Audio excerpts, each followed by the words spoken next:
Okay. ఈరోజు మనము ఇట్లా ఈ టైప్ ఆఫ్ చిత్రాలు ఇచ్చినప్పుడు డిఫరెంట్ సర్కిల్స్ అనేవి ఉంటాయి కదా! ఈ సర్కిల్స్ యొక్క ఫార్ములాస్ యూజ్ చేసి అంటే టైమ్ టేకెన్ అనేవి ఉంటాయన్నమాట దీంట్లోన. మనము ఈ ఫార్ములాస్ అనేవి ఇప్పుడు మనం చెప్పే ఫార్ములాస్ యూజ్ చేసినామనుకో చాలా తొందరగా అనేది ప్రాబ్లమ్ సాల్వ్ చేయొచ్చనమాట. ఫస్ట్ వన్ చూద్దాము. ఫస్ట్ వన్ వచ్చేసి ఇట్లా 3 సర్కిల్స్ ఇచ్చి దీని యొక్క అంటే షేడ్ చేయబడిన ప్రాంతం యొక్క వైశాల్యం ఇక్కడ షేడ్ అంటే ఇక్కడ ఉంది కదా! ఈ షేడ్ చేయబడిన దీని యొక్క వైశాల్యం కనుక్కోవాలన్నప్పుడు ఫార్ములా ఏమంటే షేడ్ చేయబడిన ఏమేమి బాగుంది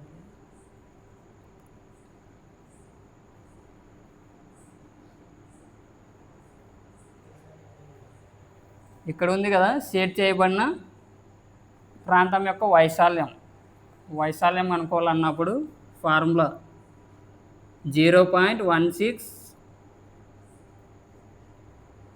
into r square 0.16 into r square లేదా ఇంకో ఫార్ములా యూజ్ చేయొచ్చు. ఇంకోటి ఏంది ఆర్ స్క్వేర్ ఇంటూ √3 మైనస్ π/2. ఈ ఫార్ములా ఉంది కదా మనకి ఇక్కడ ఆర్ స్క్వేర్ ఇంటూ √3 మైనస్ π/2. ఇట్లా ఈ పై వాల్యూ అనేది ఆప్షన్లో పై వాల్యూ వచ్చినప్పుడు ఈ ఫార్ములా యూజ్ చేయాలి.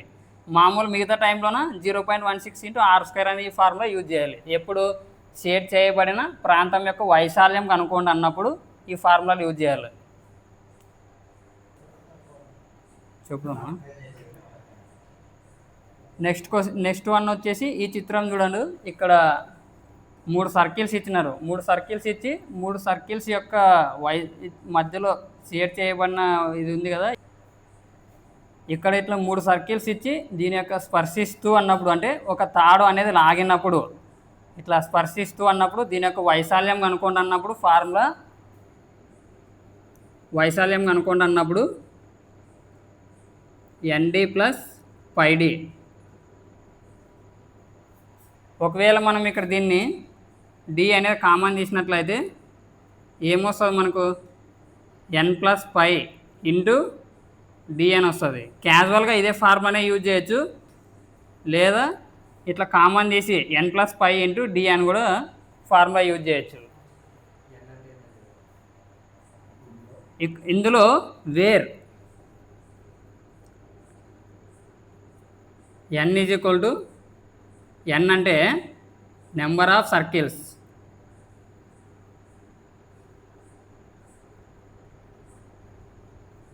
n అంటే నెంబర్ ఆఫ్ సర్కిల్స్, D అంటే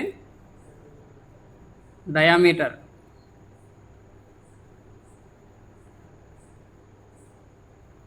వ్యాసం అని కూడా అంటారు.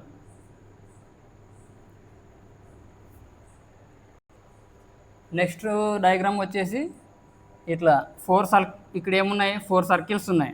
అంటే ఇక్కడ 4 సర్కిల్స్ ఇచ్చేసి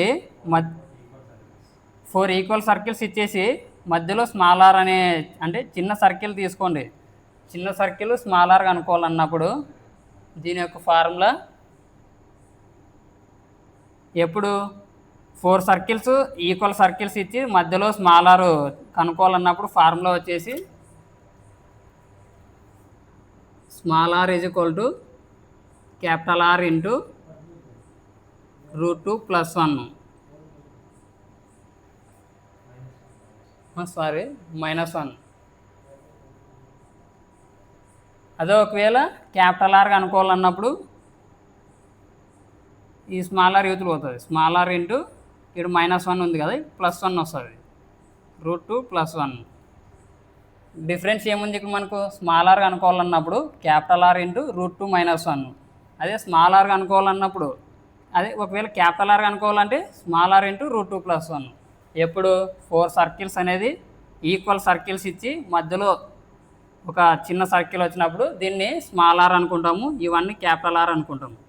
ఇది రేడియస్ క్యాపిటల్ R అంటే, స్మాల్ ఆర్ అనేది చిన్న సర్కిల్ యొక్క రేడియస్. ఇక్కడ దీన్ని 1, దీన్ని 2, ఇది 3, ఇది 4గా కన్సిడర్ చేసుకున్నట్లయితే అప్పుడు ఎప్పుడు 1, 2, 3, 4 సర్కిల్స్ అనేవి ఈక్వల్ అయినప్పుడు ఈ ఫార్ములా యూజ్ చేయాలి. నెక్స్ట్ వన్ వచ్చేసి 5 సర్కిల్స్ ఇచ్చినాడు ఇక్కడ. 5 సర్కిల్స్ ఆర్ ఈక్వల్ అన్నప్పుడు వీటికి క్యాపిటల్ ఆర్గా కన్సిడర్ చేసుకున్నట్లయితే వీటి యొక్క భుజాలు ఏ ఏ ఏ ఏ అని వస్తుంది. అంటే వీటి యొక్క స్క్వేర్ యొక్క భుజం ఏమంటే ఏ. ఇక్కడ క్యాపిటల్ ఆర్ అంటే రేడియస్. అప్పుడు దీని యొక్క ఫార్ములా ఎలా తీసుకుంటామంటే capital r is equal to a/2 into √2 - 1. ఎప్పుడు ఇది 5 సర్కిల్స్ ఆర్ ఈక్వల్ అన్నప్పుడు ఏ అనేది వీటి యొక్క స్క్వేర్ యొక్క భుజం, క్యాపిటల్ ఆర్ అనేది రేడియస్. అప్పుడు ఈ ఫార్ములా యూజ్ చేయాలి మనం. నెక్స్ట్ 5th వన్ వచ్చేసి డయాగ్రాము ఇట్లా. నెక్స్ట్ వన్ కూడా సేమ్ 4 సర్కిల్స్ అంటే 4 సర్కిల్స్ ఆర్ ఈక్వల్ అన్నప్పుడు అంటే ఇక్కడ షేడ్ చేయబడి ఉంది కదా, ఇట్లా షేడ్ చేయబడిన దీని యొక్క వైశాల్యం కనుక్కోండి అన్నప్పుడు ఫార్ములా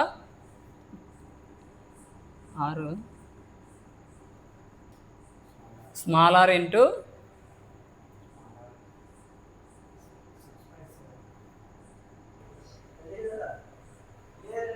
ఓకే. 5th వన్ వచ్చేసి 4 సర్కిల్స్ ఆర్ ఈక్వల్ అన్నప్పుడు ఇక్కడ షేడ్ చేయబడిన ఉంది కదా, షేడ్ చేయబడిన వైశాల్యం అన్నప్పుడు ఫార్ములా వచ్చేసి 6/7 r².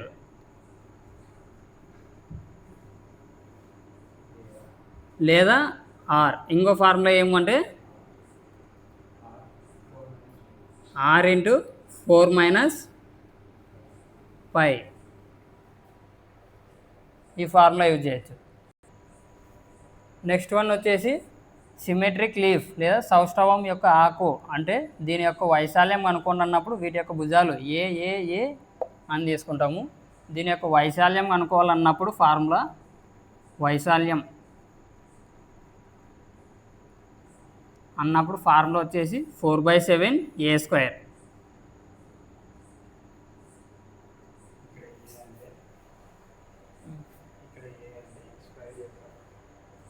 ఏ అంటే స్క్వేర్ యొక్క,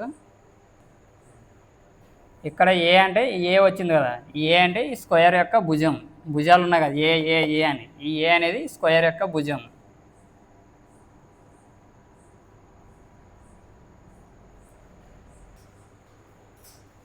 ఈ టైప్ ఆఫ్ డయాగ్రామ్స్ కూడా మనకి ఎగ్జామ్స్లో అడుగుతాడు.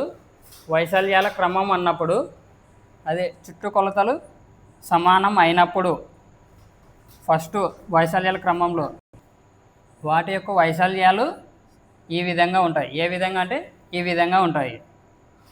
ఫస్ట్ వన్ వచ్చేసి సర్కిల్, ఇది వచ్చేసి స్క్వేర్, ఎస్తో డినోట్ చేసుకున్నాం ఇక్కడ మనం. రెక్టాంగిల్ అంటే 6, ట్రయాంగిల్ క్యాపిటల్ T. ఈ క్యాపిటల్ T దగ్గర నుంచి ఇక్కడ దీనికంటే ఇది గ్రేటర్ దెన్ అనేది ఉంటుంది, పెద్దగా ఉంటుంది. నెక్స్ట్ రెక్టాంగిల్ అనేది ట్రయాంగిల్ కొద్దీ రెక్టాంగిల్ అనేది పెద్దగా ఉంటుంది. నెక్స్ట్ రెక్టాంగిల్ కొద్దీ స్క్వేర్ అనేది పెద్దగా ఉంటుంది. స్క్వేర్ అనేది సర్కిల్ కొద్దీ పెద్దగా ఉంటుంది. నెక్స్ట్ వచ్చేసి ఇదే డయాగ్రామ్సే మళ్ళీ ఇలా ఇచ్చినప్పుడు చుట్టుకొలతలు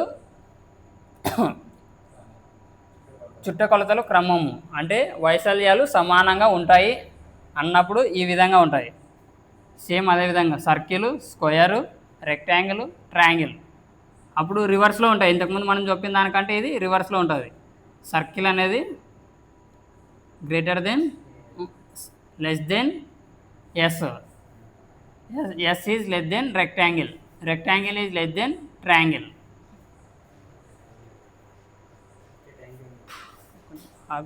ఇంతకుముందు మనం ఏం చెప్పినాము, చుట్టుకొలతలు సమానం అన్నప్పుడు ఇక్కడ నుంచి రివర్స్లో వస్తాయి. T is greater than R is greater than S is greater than C. ఒకవేళ వైశాల్యాలు సమానం అయినప్పుడు వాటి యొక్క చుట్టుకొలతల క్రమం అనేది ఎట్లుంటుంది, C is less then S is less then R is less then T. ఇక్కడ మనకి వీటి యొక్క గుర్తులు అనేది ఏంటో తెలుసు కదా. C అంటే సర్కిల్, S అంటే స్క్వేర్, R అంటే రెక్టాంగిల్, T అంటే ట్రయాంగిల్. Okay, thank you.